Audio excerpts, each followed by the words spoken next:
I feel doubly honored. Number one, the award goes to a very, very close friend whom I admire, Naushad. Secondly, the award is in the name of a legend, one of the greatest thought leaders the world has seen ever. Uh, I'll say a few things which you will not find in any write-up about CK, because I worked with him very closely, but this has not been publicly written. I think that would interest you. When I was the Director General of CSR in Delhi, I remember getting a message from him, and our first meeting was over a breakfast in India International Center. And he presented his book, Wealth at the Bottom of the Pyramid, to me. And I remember he particularly showed to me this Arvind Eye Care table of comparison. Because when we talk about affordable excellence, we say what is affordable can't be excellent, what is excellent cannot be affordable. And he showed that and showed how the post-surgery effect, results of cataract surgery done by Arvind Eye Care, 9 of them were better than Royal College of Ophthalmic Surgeons. And the cost, of course, was 100th. Affordable excellence. That is where we got to know each other. Then we worked together on a number of, one of them was Hindustan Liver Board. Now it is Hindustan Liver. So myself, Deepak Parekh, Ram Durai, and CK Prahalad used to be independent directors, by the way. And we were really independent. In a sense, CK would always tell the truth, and he drove sustainability. As you know, Hindustan Liver, or Unilever for that matter, has been a leader in terms of sustainability, end-to-end, including the entire supply chain and so on and so forth. And a lot of thinking did come from CK. Then we were on the board of advisors of Microsoft India. You know, Ravi Venkatesan had created that. I was there. He was there, and then we had others like Narayan Wagul, Ashok Ganguly, and few more. And I remember even when the Microsoft CTO had come, he said something very simple. He said, after all, it is all about screen. Television has a screen, and iPad or a laptop has a screen, a mobile has a screen. Because Microsoft was crazy about selling Windows. And therefore, they will want the rise of laptop, the more laptops you sell, the more Windows will be sold. He said, no, it is all going to be taken over by mobile. And they didn't believe him at that point in time. And how right he was, you can quite clearly see now. All right. I'm mentioning this to just show you how much ahead he was of time, at that time. The third one was Reliance Innovation Council, which I myself chaired, and I just mentioned to you how we had Nobel laureate John Marilyn, Nobel laureate Bob Grubbs, and people like that on the board, and CK was on the board. And he made a big difference. I still remember the very first meeting of the advisory board. He talked about his aspirations and resources, all right? And he said, as resources go up, aspirations come down. And how to keep, as resources go up, keeping the aspirations above.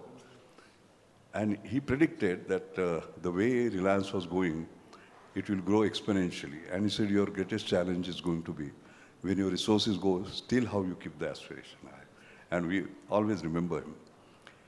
We had the habit, by the way, of creating detailed minutes, where whatever everybody spoke would come in full form, so that in history, later on, people will sort of recall. So one of the things that we recollect is that when Reliance got into retail, basically, we remembered his first words.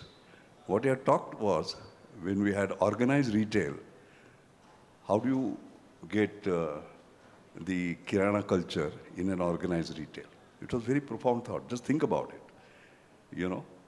And many things that Reliance did little later were actually sort of driven by that. His books, of course, including N equal to 1, R equal to G, thinking how sort of products would be made globally by sourcing, but it will be individualized. You remember that book by Krishna and so many others, his idea of core competency and so on and so forth. I mean, it's absolutely remarkable. So CK was not an individual. He was an institution. Individuals go, institutions remain, and he will remain forever. No, it's not the final word. Sorry, being a scientist, if something is not done properly, there is always a challenge for me. So when I was talking about CK, one very important point I forgot to mention.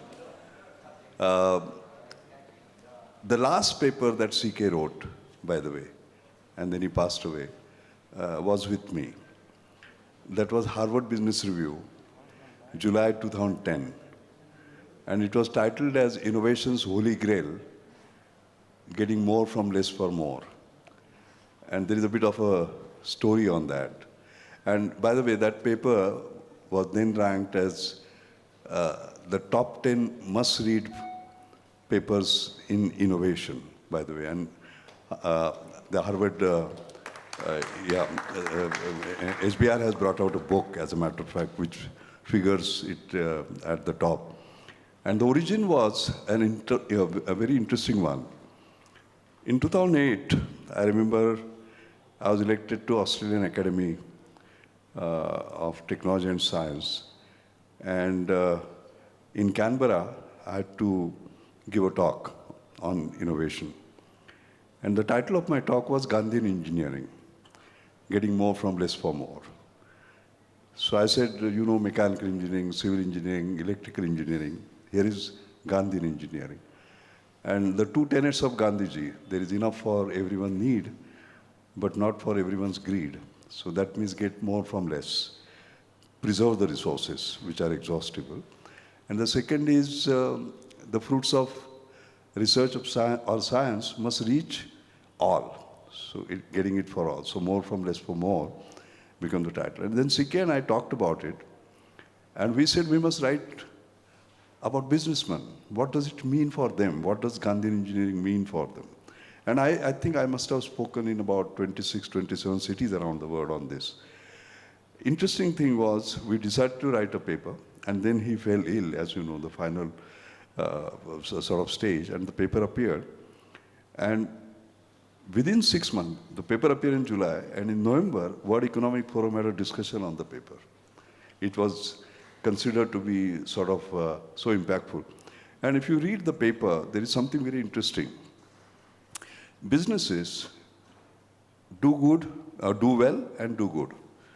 Like Bill Gates will make a lot of money doing well and then say, oh, what did I do for the poor? And he will create a Bill Gates Foundation, which has done an outstanding job. So it is doing well and doing good.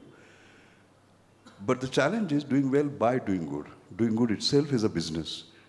You understand? And the entire paper is all about how can businesses do well by doing good, basically. So if you have time, please do go through it.